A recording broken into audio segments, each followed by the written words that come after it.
Hey everybody, welcome back. This is the second episode of our video series. Today Roger is going to show you how to use the program to design certain designs in the game.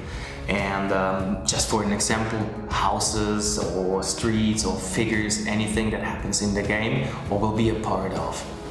To develop a computer game, it's important to know that you need different softwares. It's not just one software. So you need a program that you can create 3D objects like houses, characters and so on, and you need a game engine. And these softwares are so complex, so we talk first about the 3D program, and in the second part of this tutorial we talk about the game engine. So let's have a look about the 3D software. To download Blender, you go on blender.org and click on download, and then you can download here the current version. So you don't have to pay anything, Blender is for free.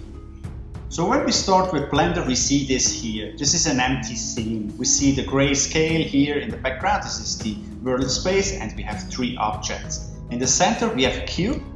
On the left side we have a camera, and on the right side we have a light source. These 3 objects represent an empty scene. We also see these 3 objects here in our hierarchy. So we can push or click this button here for disabling, for example, the light, or disabling the cube. So we can disable or enable every object that we have in the hierarchy. We also can order the hierarchy here. So we right click and new collection, and Blender created something like a folder. Double click and we can rename it my folder. And for example, I can drag the cube and my camera into this folder, and if I disable the folder, these 2 objects will disappear. So what do we see here actually? We see the camera, and the camera is something like the user's eye. So if I press F12, I can render through the lens of this camera this image. So let's try that. I press F12 and Blender offers me something like a picture or a so-called render image. What we see here, we see a gray part, and this is the lighten part.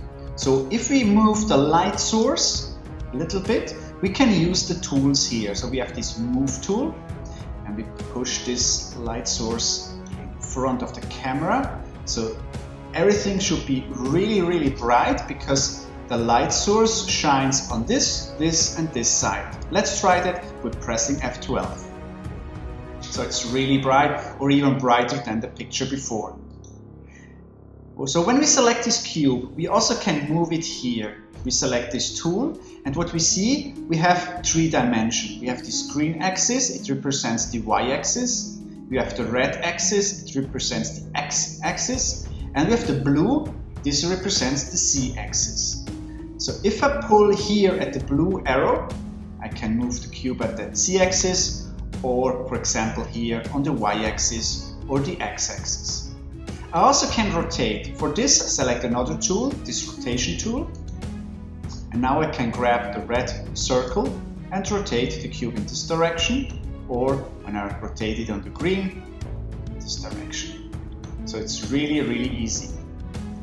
We also have something very interesting.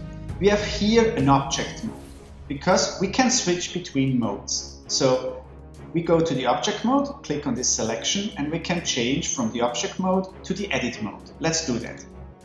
In the edit mode, we see the cube again, but now we have these corners. What we can do, we can move this corner. For example, we click on our move tool, select this corner, and now we can move just this corner in one of our axes. So we also can select here not the edges, we can select the faces. And now we can't select the edges or the corners, we just can select the face. So we select, for example, this, and we can move just this one here or this one. So Blender is actually really easy. We have a lot of options here at the top. We don't want to explain them right now, because Blender is so powerful. You can do, for example, animation, doing video movies or whatever. So we don't want to explain that. You have to watch some tutorials. We also have a very interesting part here on this side. So let's go back to the object mode. And what we can switch here, we can switch what we see as an editor. So this is something like the edit view. So we click here on this wireframe shading, and now we see our cube as wireframe. So let's add a new cube. We click Shift and A and add, for example, a cylinder. Click on this one, and we can move the cylinder here. So I think you see a little bit better why is it important to know what's a wireframe shader. Also, we can go back here to this solid shader, as we saw before, or we also have these other shaders here, or the shading options. We come back to these shaders a little bit later. We also have an interesting part on this side here. So we can change the options of each selected model or object here at this right section here. So for example, we can change the color here under material properties, or we can do other stuff. For example, let's render this picture right now. We press F12. We see here kind of shadow, and we want to create this shadow a little bit bigger. So let's go back. And now we click on the light source, and we drag the light source a little bit down and behind this cube. Let's say this way here, so. And then we can increase, because we selected the light source, we can increase the light settings. So the power is 1000 watts. We increase that on 3000. And now let's render that by pressing F12. So you see it's a much bigger shadow here, and it's really bright because we increased the light intensity. Let's close this render picture. We also have here something that looks really weird. This is a second window. Blender is a little bit weird organized, for my opinion. So let's go here with the mouse until we have this double arrow, then drag this upwards. So you see here a so-called animation window. We don't need that if we want to create just objects for a 3D game. This is if you want to create a movie or something like that. So let's go with the mouse until we have the double arrows, right click, and then join areas. Now we have these two arrows. So we want to copy this window to that. So we have to drag the arrow down, click, and now the window is gone. So that's the very basic of Blender. It's really easy to understand. You have a lot of options, but start easy, and you see, it's not that difficult. Wow, man, it seems a lot easier than I expected. But anyway, can you explain that part of the light once again? Yeah, for sure. Yeah. Okay, what we see here is my mobile phone. It represents the camera in the Blender scene. We have this 3D object, and we have the light source. So this is the basic scene in Blender. It's really important to arrange the camera at the right position. Think about this. Now the camera is looking on the dark side of the object, and we turn the camera on this side, it's looking on the bright side on the object. So that's important because this looks a little bit more sad, more dark, and here's the bright side, it looks more fantastic. So it's important to know where you want to put the camera. And it's also important to know where you want to place the light source. So let's make this here. What we see now, we have a really long shadow here. And when we come closer with the light source, the shadow is going to be smaller, like this one here. So let's talk about the effect. It's really important to know where you want to place the light, because here we have a really long shadow, and long shadows we have usually at afternoon or in the morning.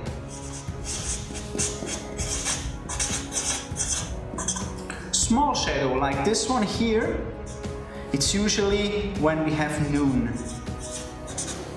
So it's important to know or to understand what effect you want to have in the game. You want to tell the player, hey, it's noon or it's afternoon. Then you work with the light source and the distance of the shadow. So that's a really important part. Light is one of the most important part of a game. So think about this when you arrange the next scene where you want to place the light source.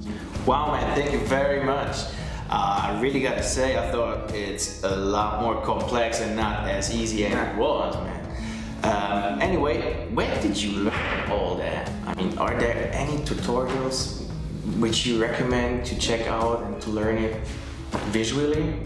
So on YouTube there is a guy called Blender Guru. He's really famous at the Blender community and he has a lot of great tutorials, especially for beginners. So for example, there is a tutorial just to create a chair, a simple chair, but he explained that really good. So I can recommend his tutorials because you can start with him as a very beginner. Another guy that I want to recommend, I don't have any connections with these two guys, is Josh Gombrell. He has a lot of tutorials too, but his tutorials are more for, I would say, intermediate Blender users. So you know different kind of techniques, how you can solve a certain problem or so. So Josh Gombrell tutorials are really great for intermediate Blender users. I hope that's enough for you to start and learn Blender. Okay, let's have a break right here, and in the next video Roger is going to show us how to create a building or a house in Blender as a total beginner.